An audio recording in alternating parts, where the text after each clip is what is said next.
तो आप में से इतने ऐसे कितने विद्यार्थी हैं जो मतलब सिर्फ और सिर्फ मोटिवेशन के माध्यम से जुड़े हुए हैं, जिनका जो कभी पढ़े नहीं मेरे से? मोस्टली स्टूडेंट ही होते हैं, क्योंकि 10, आप देखो सर, राजस्थान में 20 लाख विद्यार्थी है, हमने कितने पढ़ाए? 10,000, 15,000, 20,000। 10% विद्यार्थी भी नहीं पढ़ाए। 10% का 1% ही होता है। बाकी सारे लोग आपसे सिर्फ इसलिए जुड़े होते हैं कि आपका व्यक्तित्व थोड़ा ठीक होता है। इसलिए मैं कह रहा था इस चीज पे काम करो। इस वजह से हमने सोचा आपसे मिल के आए। अच्छा, थोड़ा क्षेत्रवाद कर लेता हूँ, है ना? हाँ, अपने मारवाड़ के कितने हैं? बाढ़ में जैसलमेर, अरे कम ही हो, ज्यादा नहीं हो आपके इधर। और जोधपुर, यहाँ के लोकल गंगानगर, हनुमानगढ़, सूरतगढ़, तादाद अच्छी है। साउथ से, साउथ मतलब केरला नहीं, अपना राजस्थान, हाँ हाड़ौती एरिया। और पूर्वांचल से भरतपुर वगैरह, अच्छा। और अपना उधर जालोर से, हंसो क्यों? जालोर जालोर है तो हंसना क्यों है?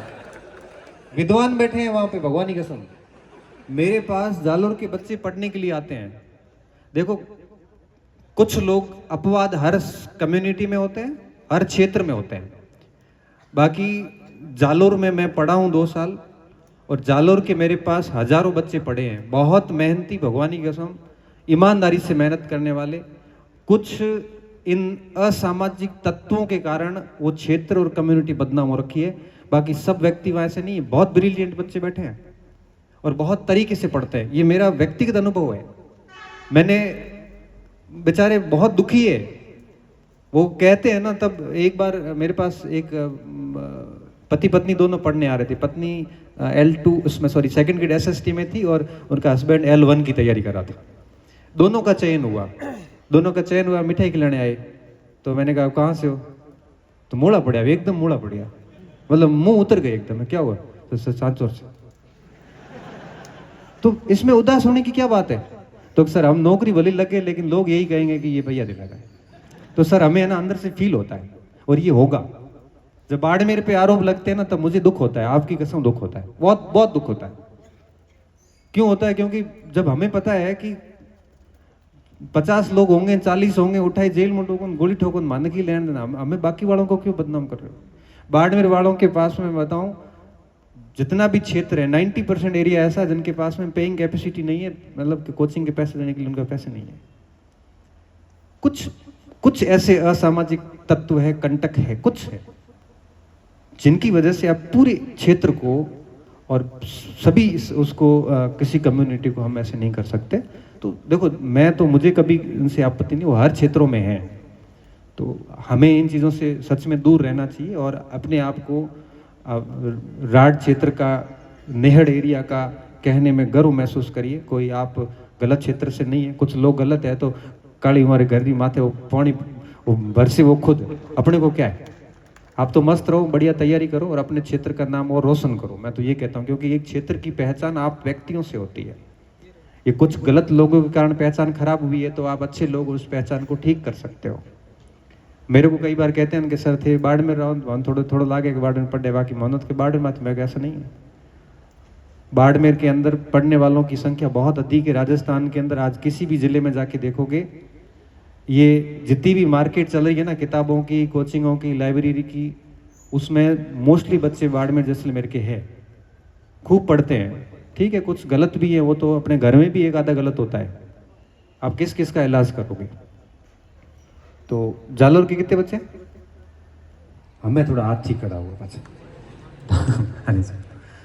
तो विभिन्न, राजस्थान के विभिन्न क्षेत्रों से आप पधारे हुए सभी प्यारे शिष्यों का, साथियों का मैं बहुत शुक्रिया अदा करूंगा कि आपने अपना अमूल्य समय में से 1-2 घंटे यहाँ पे आपने दिए।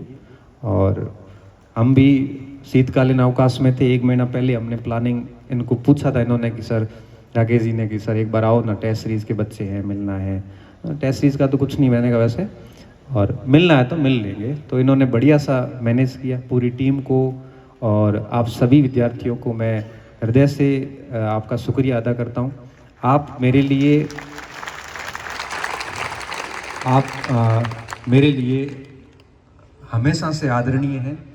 मैं आपका बहुत सम्मान करता हूँ। मैंने किसी विद्यार्थी को कभी मेरे शब्दों से कड़वा ज़रूर बोलता हूँ, कई बार ऑफलाइन में ऐसे कई बार नाक भी काटता हूँ, लेकिन मेरे इंटेंशन गलत नहीं होते। तो कभी भी आपके असम्मान की या कभी भी सोचता भी नहीं हो, कभी दिमाग में भी नहीं आता, क्योंकि मैं खुद उन चीज़ों से उठा हुआ व्यक्ति हूँ। इसलिए मैं आपका खूब सम्मान करता हूँ। आप है तो ही हम हैं।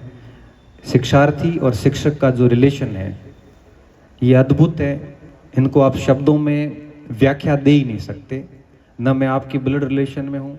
हाथ खड़े करा देखो, आप में से 90% स्टूडेंट ऐसे हैं जिन्होंने मेरे को कभी देखा भी नहीं है, फिर भी ये वो भरोसा जो है ना, ये सिर्फ इस वजह से है कि हमें शिक्षक और शिक्षार्थियों का संबंध है। एक माता पिता अपनी बच्ची को या बच्चे को किसी के हवाले नहीं कर सकता, वो सिर्फ शिक्षक के हवाले कर सकता है।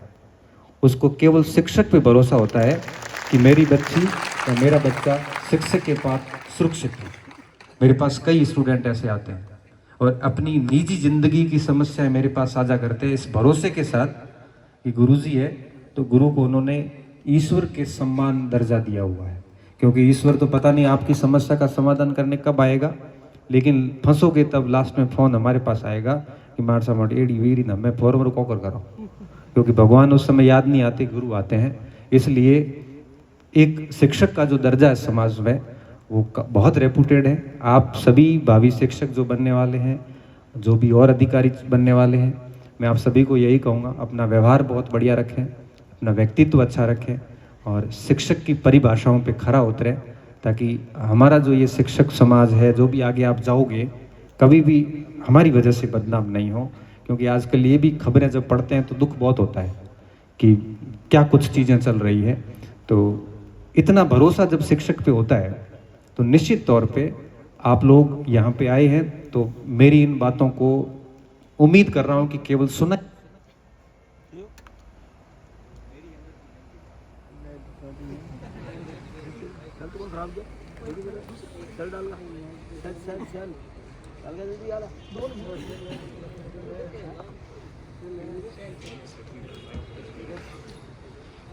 कौन सा देख के बोलना है, मैं तो कुछ भी बोल देता हूँ और वो आपको कुछ भी अच्छा लग जाता है, इसलिए मैं तो कुछ भी बोल देता हूँ।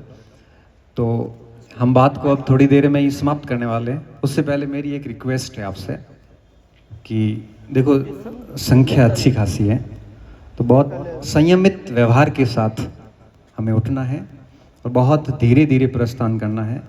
क्योंकि बहुत जल्द हूँ तारे मई बड़े तो जदे मना थे तो वो तो गबीड़ देता हूँ, मुश्किल में बच गयो।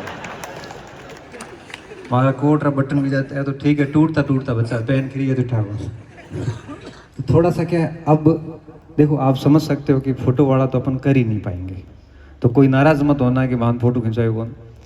फोटो अपन बाद में भी खींच लेंगे, जिंदा है सारे, और जब भी कभी मौका मिलेंगे करते रहेंगे।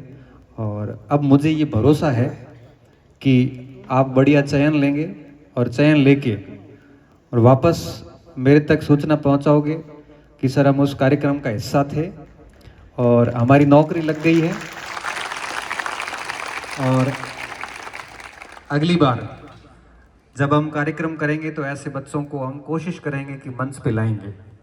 अगला कार्यक्रम फिर 1 साल बाद हम ज्ञानोदय 4.0 या 5.0 जो भी होगा हम वापस आएंगे, साल भर बाद आएंगे, अभी नहीं आएंगे। तो इस मंच पे हम आपको बुलाएंगे जो जो इसका हिस्सा थे, और जो चयनित हुए हैं हम कुछ फिल्टर डालेंगे तो पता चल जाएगा। इसलिए हम चाहते हैं कि आपका आना सफल हो और हमारा भी दूर से आना यहाँ सफल हो, ऐसी मैं आप सभी से उम्मीद करता हूँ। और लास्ट में ये कहूँगा, सभी का सम्मान करें, सभी टीचर्स का सम्मान करें, अपने मटेरियल का सम्मान करें, किसी का भी विरोध वगैरह ये सब इन चीज़ों से ऊपर उठें आप। क्योंकि जब आप सुन के जाते हो तो कम से कम कुछ चेंज आपके भीतर आना चाहिए। मैं जब कई बार देखता हूँ ना सोशल मीडिया वगैरह पे या कुछ, तो कई बार बच्चों को ऐसे नेगेटिव बोलते करते किसी के खिलाफ वगैरह देखता हूँ तो मुझे थोड़ा ठीक नहीं लगता। हमारे को कोई पसंद नहीं है तो ठीक है ना, छोड़ दो बस। हमें अपनी जुबान क्यों खराब करनी, हमें अपना व्यवहार क्यों खराब करना। तो इस तरह से अपने आप को हर दिन श्रेष्ठ बनाएं। नया साल आने वाला है और नए साल में यही प्रण लेना कि हर दिन मैं अपने आप को ठीक करूंगा। आप अगर अपने आप को ठीक कर सकते हो, और किसी को ठीक करना अपने बस की बात नहीं है, और किसी को ठीक करोगे तो गड़बड़ी हो जाएगी। इसलिए आप सिर्फ अपने आप पे काम करें। और अभी हम कार्यक्रम को समापन करेंगे, सुरेंद्र जी करेंगे। उससे पहले मैं लास्ट रिक्वेस्ट कर देता हूँ कि आप बहुत धीरे धीरे आराम से संयमित व्यवहार के साथ जाना, क्योंकि देखो फोटो अभी पॉसिबल नहीं होगा, निकलना पड़ेगा, क्योंकि यहाँ अगर फोटो लेने में लग गया ना तो मुझे 2 दिन और बैठना पड़ेगा यहाँ पे। संख्या अधिक, आप इस बात को समझ सकते हो। कई मेरे प्रिय विद्यार्थी भी हैं जो मुझे व्यक्तिगत तौर पे कई सालों से जानते हैं, जैसे ये बच्चे बैठे हैं, ये ऑफलाइन पढ़ के आए हैं, कुछ कई सालों से इधर है, सुरेश है, नवल वगैरह। इन सब ने कहा था सर एक बार रूम आ जाओ। मैं समझ सकता हूँ कि आपकी भावनाएं होती है कि कमरे आओ, थोड़ा चाय पानी कर जाऊँ, लेकिन क्या है कि अब आप उस बात को भी समझना कि जाना इतना पॉसिबल भी नहीं होगा था, क्योंकि एक रूम में जाओ तो अब क्या, यहाँ पे सारे अपने बच्चे हैं, अब कहाँ कहाँ जाओगे आखिर आप। इसलिए अगर किसी बच्चे ने रिक्वेस्ट करी है और मैं नहीं आ पाया हूँ तो आप दिल पे मत लेना, ऐसा मत सोचना कि हम बहुत बड़े हो गए हैं, या बड़ा छोटा कहीं को नहीं, वही नौकरी लगी, सरकार के कर्मचारी, इससे ज़्यादा हम कुछ है नहीं। ठीक है, दुनिया में, भारत में कई सारे प्रोफेसर बैठे हैं, ठीक है, आपको मेरी बात ठीक लगती है इसलिए आप सुनने आए हो, बाकी आपको मेरे से कोई स्वार्थ नहीं है, सिंपल सी बात है। तो कोई बड़ा नहीं है, समय बड़ा, मैंने आपको पहले ही बताया। आज हमारा चल रहा है, मेहनत करोगे तो 2 साल बाद आपका समय आएगा। इसलिए थोड़ा सा वो सेल्फी वाला और रूम वाला अपन नहीं कर पाएंगे, और क्योंकि मेरा प्रयास तो था, मैंने पहले दिन को कहा था कर लेंगे, उन्होंने कहा सर नहीं हो पाएगा, क्योंकि हम इतना कुछ करने बैठ गए ना तो बहुत टाइम लग जाएगा। तो किसी भी बात को दिल पे मत लेना, और यहाँ आने में करने में कोई समस्याएं वगैरह हुई है तो कोई बात नहीं, उसको डाइजेस्ट कर लेना, क्योंकि कुछ खोना पड़ता है कुछ पाने के लिए, मेहनत बहुत करनी पड़ती है। तो ये कुछ छोटी मोटी चीज़ें भी हैं, तो अच्छे अनुभव के साथ बाहर जाना, और उम्मीद करता हूँ आपका यहाँ आना सफल हुआ होगा। और इन्हीं शब्दों के साथ मैं मेरी वाणी को यहीं विराम देता हूँ, और आप सभी का बहुत बहुत धन्यवाद। जय हिंद, जय भारत। बहुत बहुत आभार सर, आप सबने बड़े शिद्दत के साथ। एक धन्यवाद उद्बोधन होगा गणपत जी का, तब तक आप बैठे रहे, 5 मिनट का काम है। पीछे विद्यार्थी मेरी बात सुन रहे, तो गणपत जी जब तक मंच पे हैं आप अपनी जगह नहीं छोड़े। सुधीर जी केवल 2 मिनट का धन्यवाद उद्बोधन देंगे और उसके बाद में आप प्रस्थान करें। आप सबने बड़ी शिद्दत के साथ में